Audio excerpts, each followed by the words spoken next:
Assalamualaikum warahmatullahi wabarakatuh. Selamat pagi, siang, sore, Bu Suci.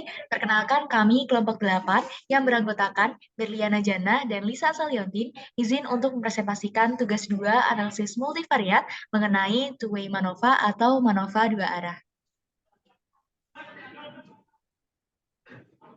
Hal yang akan kami paparkan adalah pendahuluan, tinjauan pustaka, metode penelitian, hasil dan pembahasan, serta kesimpulan.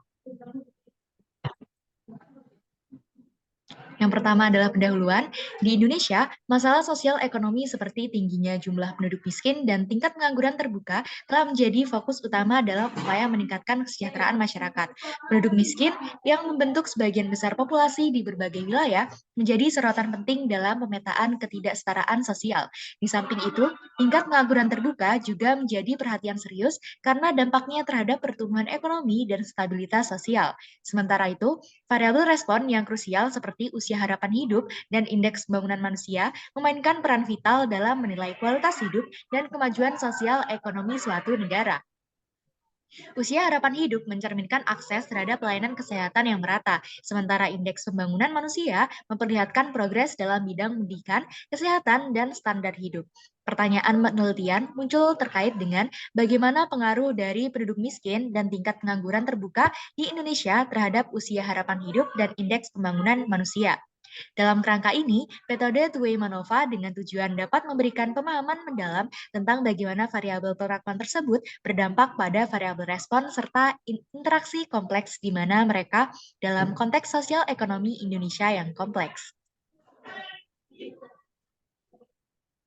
Selanjutnya adalah tinjauan pustaka. Yang pertama mengenai multivariate analysis of variance atau MANOVA merupakan metode statistik untuk mengeksplorasi hubungan di antara beberapa variabel independen yang berjenis kategorikal yang berskala nominal atau ordinal dengan beberapa variabel dependen yang berjenis numerikal yang berskala interval atau rasio. Selanjutnya MANOVA dua arah, two-way MANOVA. MANOVA terdiri dari dua faktor yang biasa disebut MANOVA dua arah, yang dibedakan menjadi MANOVA dua arah dengan interaksi dan tanpa interaksi. MANOVA dua arah tanpa interaksi digunakan jika hanya satu vektor pengamat yang ada di setiap kombinasi level faktor. Hipotesis yang diuji merupakan pengaruh faktor A dan pengaruh faktor B. Selanjutnya dilakukan uji asumsi. Terdapat dua uji asumsi, yakni uji asumsi normalitas multivariat.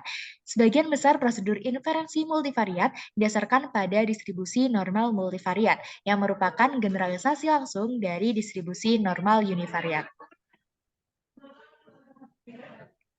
Selanjutnya, uji asumsi yang kedua adalah uji asumsi homogenitas matriks kovariansi. Untuk melakukan uji homogenitas matriks kovariansi menggunakan uji box M. Menurut Rancher 2002, uji box M merupakan perluasan dari uji Bartlett. Selanjutnya merupakan statistik uji MANOVA. Terdapat beberapa statistik uji MANOVA, yakni Wilks Lambda, Pillay, Lowry Hotelling, dan Royce-Larges-Root. Berikut merupakan hipotesis dan statistik dari uji MANOVA. Selanjutnya adalah metode penelitian. Data yang digunakan dalam penelitian ini adalah data sekunder yang diperoleh dari web BPS Indonesia.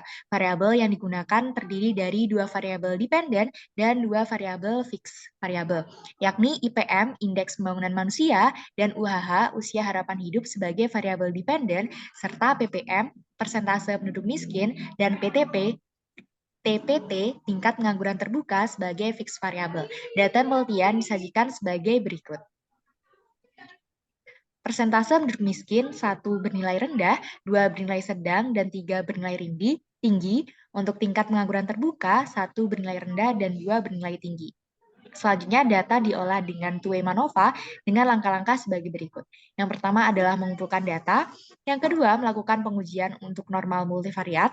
Selanjutnya dilakukan uji homogenitas varians dan means pada setiap objek penelitian. Selanjutnya, melakukan analisis MANOVA dengan menggunakan software RStudio. Lalu yang selanjutnya adalah hasil dan pembahasan. Yang pertama, asumsi normal multivariat. Diuji normal multivariat pada PPM 1 dengan hipotesis H0 residual data berdistribusi normal multivariat dan H1 residual data tidak berdistribusi normal multivariat. Berdasarkan output tersebut, dapat diketahui bahwa p-value 0,402 lebih besar dari alfa 0,05, sehingga dapat terima H0. Dapat simpulkan bahwa residual pada data PPM bernilai 1 berdistribusi normal multivariat. Lalu ada uji normal multivariat pada PPM 2. Pada hipotesis yang sama, berdasarkan output tersebut, dapat diketahui bahwa nilai p-value lebih kecil dari alfa 0,05 sehingga tolak H0. Maka dapat disimpulkan bahwa residual pada data PPM bernilai 2 tidak berdistribusi normal multivariat. Lalu, uji normal multivariat pada PPM 3 dengan hipotesis yang sama, berdasarkan output tersebut diketahui bahwa p-value 0,04 lebih kecil dari alfa 0,05 sehingga dapat disimpulkan bahwa residual pada data PPM bernilai 3 tidak berdistribusi normal multivariat.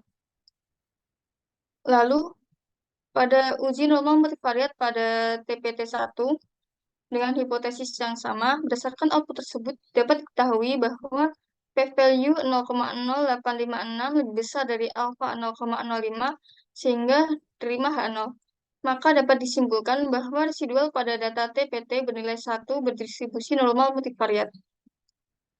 Selanjutnya ada uji normal multivariat pada TPT2 dengan hipotesis yang sama, berdasarkan output tersebut dapat diketahui bahwa p-value 0,7104 lebih besar dari alfa 0,05 sehingga terima H0. Maka dapat disimpulkan bahwa residual pada data TPT bernilai 2 berdistribusi normal multivariat. Selanjutnya ada asumsi homogenitas. Pertama, asumsi homogenitas pada PPM dengan hipotesis H0 residual data homogen, H1 residual data heterogen.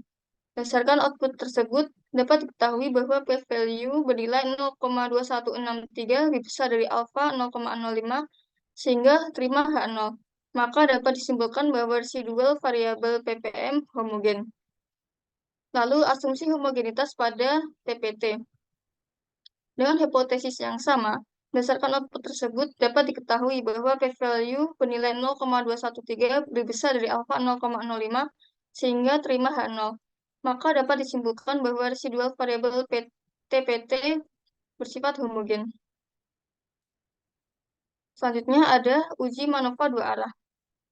Berdasarkan hasil pengujian dengan RStudio, dapatkan nilai Wilks lambda variabel PPM sebesar 0,6287 dengan signifikansi sebesar 0,12 lebih kecil dari 0,05, sehingga dapat disimpulkan bahwa PPM berpengaruh signifikan terhadap indeks pembangunan manusia dan usia harapan hidup. Lalu, didapatkan nilai Wilks lambda variabel TPT sebesar 0,888 dengan nilai signifikansi sebesar 0,202 lebih besar dari alfa 0,05, sehingga dapat disimpulkan bahwa tingkat pengangguran terbuka tidak berpengaruh signifikan terhadap indeks pembangunan manusia dan usia harapan hidup. Pada interaksi PPM dan TPT, dapatkan nilai Wilks lambda sebesar 0,836 dengan nilai signifikansi sebesar 0,297 lebih besar dari alfa 0,05, sehingga dapat disimpulkan bahwa interaksi PPM dan TPT tidak berpengaruh signifikan terhadap indeks pembangunan manusia dan usia harapan hidup.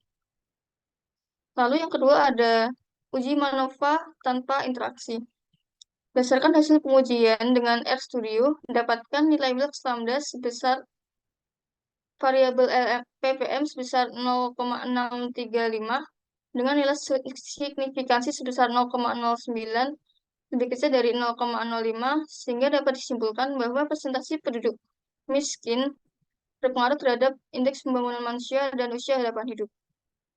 Dan didapatkan nilai Wilks lambda variabel tingkat pengangguran terbuka sebesar 0,889 dengan nilai signifikansi sebesar 0,18 lebih besar dari alfa 0,05 sehingga dapat disimpulkan bahwa tingkat pengangguran terbuka tidak berpengaruh signifikan terhadap indeks pembangunan manusia dan usia harapan hidup. Lalu kesimpulan yang dapat diambil adalah yang pertama, indeks pembangunan manusia berpengaruh signifikan terhadap variabel-variabel dependen serta presentasi penduduk miskin dan tingkat pengangguran terbuka. Yang kedua, tingkat pengangguran terbuka tidak berpengaruh terhadap variabel-variabel dependen serta persentase penduduk miskin dan tingkat pengangguran terbuka. Yang ketiga, interaksi antara indeks pembangunan manusia dan tingkat pengangguran terbuka tidak berpengaruh terhadap variabel-variabel dependen serta presentasi penduduk miskin dan tingkat pengangguran terbuka.